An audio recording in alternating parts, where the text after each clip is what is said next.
First of all, is this kind of the best case scenario to kind of get on the road, focus in one game, even though it's the front side of a back-to-back, to create the tone that you guys need to find yourself back in the win column? I mean, yeah, you got to come out. We got to be able to play aggressive and, just play back to the Heat way. So, Speaking of that, during this stretch of 5 games, outside of the Dallas game, the field goal attempts have been down. And part of the identity of this, obviously, is to get as many up as possible. What's been the biggest challenge, and then what's going to be the key to unlock that again? I mean, really just, trying to get out more in transition, just swinging the ball a little more, getting the defense, on their toes, and, just never knock down the open shots. Well, Go ahead. No. when Tyler's in, it seems like you're out as a reserve. When he's out, like tonight, it seems like you're in as a starter.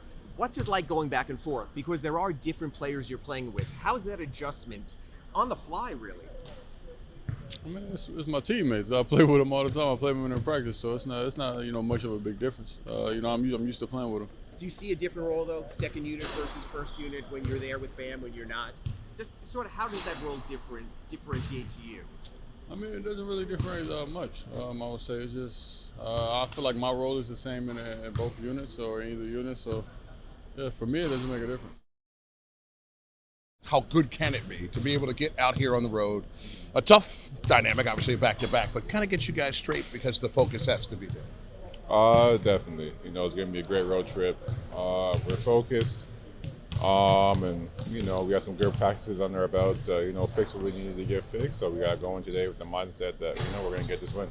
Everybody is focused on the offense because how potent it was, but now in this losing streak, except for the Dallas game, you guys have been under your attempts average. What's been the key component of having that down? Is it the defenses? And then what do you have to get back to the way you want to impact games? We just got to, get back to what we were doing before, and it all starts with getting stops on the, defensive side.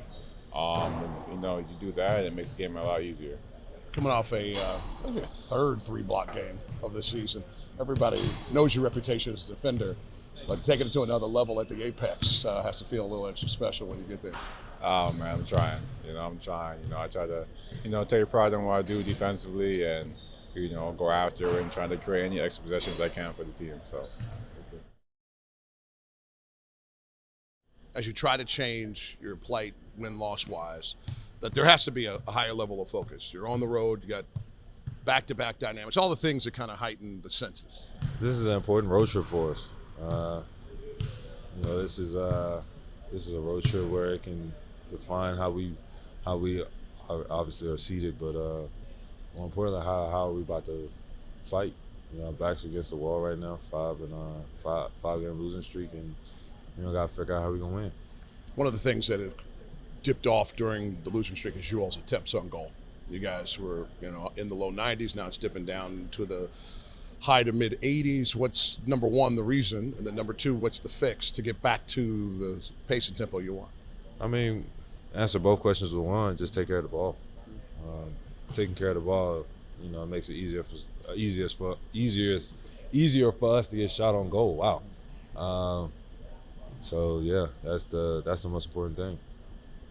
We've seen when Tyler's out, you tend to go big with the lineup with Kel'el. When he's in, you go with a different lineup. How much of an adjustment on the fly is that? Because clearly the defense is different. Kel'el's more in a drop when he's in there. So what's it like to sort of adjust that? We're big today, we're small today, back and forth like that? I mean, it keeps teams off balance. You got to look at it in a positive way. You keep teams off balance. They never know what lineup we can go with. But we know that everybody is all ready to go. The guys that you have that were questionable, I guess it was just Norm. You were still kind of waiting on. Yeah, Norm went through shoot around, and the plan will be for him to go through his routine and hopefully be ready to play. And when you have to go a little bit deeper, that's what we've talked about all year round. Any particular idea on how you want to rotate differently against the Nets versus some of the other decisions you had to make this year? Yeah, it just depends what the game calls for. But, as you can see, all hands are on deck. I mean, KJ gets thrown in, the last game. But, I won't hesitate, to go deeper depending on, what's needed. How much are you hoping that the road mentality, starting it off with a back-to-back, is the trigger that the group needs to get to where they want to be? Anything, right now. The focus is just on this game, just to put it together for 48 minutes, if not more. to be able to do enough to win the game. Over these last 5 games, what's really, except for the Dallas game, what's really kept the field goal attempts lower than where you've been? Yeah, part of it is who we've been playing against. The biggest takeaway, I said it after the game. I said it to the team.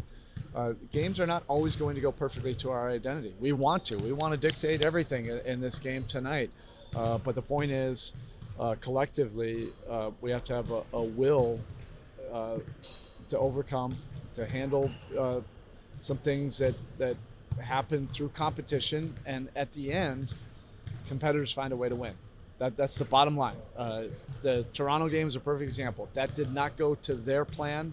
It did not go to our plan. Both teams were playing in the mud. I mean, that game was almost in the 90s, and both teams, tried to get 25-30 in transition. Neither team was able to do that, but they found a way and willed it at the end. And we take pride in, as an organization and with this team, to be able to, as competitors, find a way to win. Bottom line. I know you said you want Cash just to get action in the G League, just to come along. But obviously now with some of your injuries, he's still with us. Is he ready to play? And could you play him and feel comfortable enough? What I will say is he's here for a reason right now, and not in Sioux Falls. I was extremely pleased with his 8 games in Sioux Falls. Every game, he got in better game conditioning. He's in superior shape, but also more confident.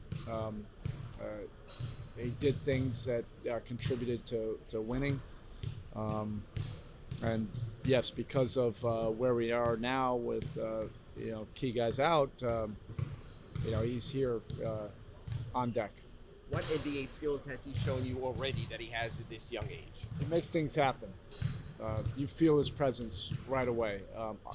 I'm really encouraged about him as a competitor. He does things to make you notice. He's trying to impact the game in whatever minutes he has. Great toughness and energy about him. Really competes defensively and offensively. He just makes things happen. I like the progress he's made. He's significantly improved from where he was in the summer. Your lineup, sometimes you go big because of injuries and Kel'el's in there. Defensively, though, when he's in there, he tends to, at least it seems, play more in a drop than your other guys in switch. How hard is it to toggle between two defenses like that? When Kel'el's in his drop, when he's not in, there's more switching. No, I don't think it's difficult. It's required in this league. You have to have different coverages. Some of that will be based on personnel. Some of it will be based on that you have to show good teams, skilled teams, different looks. But we have to get better overall. It's not about like adjusting because he's in a drop. I want to see those numbers when the pick and rolls are, when he's involved, be at a similar level when Bam's involved. And that's a tall task. I get it, but he's getting better. I just have to continue to make those strides.